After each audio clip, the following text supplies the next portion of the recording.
Koar-koar ngaku adik jenderal, PWGA pengemudi Fortuner merenung tak bisa tidur seusai viral.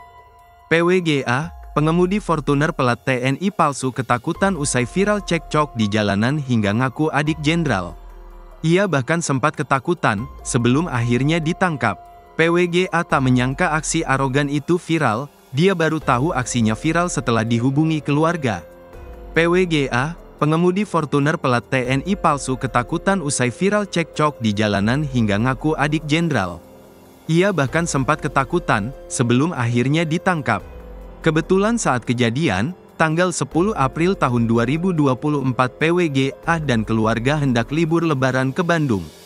Karena diberlakukan ganjil genap arus mudik jalur wilayah Cikampek dan mobil Fortuner plat ganjil PWGA lalu mengganti plat nomor tersebut dengan plat nomor dinas TNI, palsu.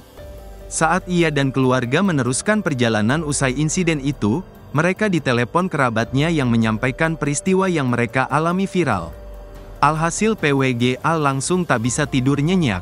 Maksud hati ingin liburan bersama keluarga di Bandung, dia malah merenung sepanjang hari di hotel.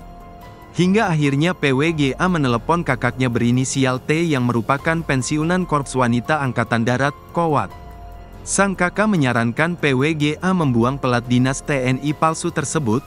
PWGA menuruti dan membuang pelat dinas TNI di daerah Lembang, Bandung, Jawa Barat. Polisi menyebut PWGA, sopir mobil Toyota Fortuner arogan sempat panik saat aksinya viral.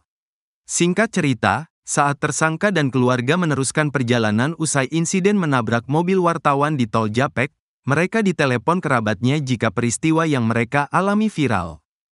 Download Tribun X sekarang, menghadirkan lokal menjadi Indonesia.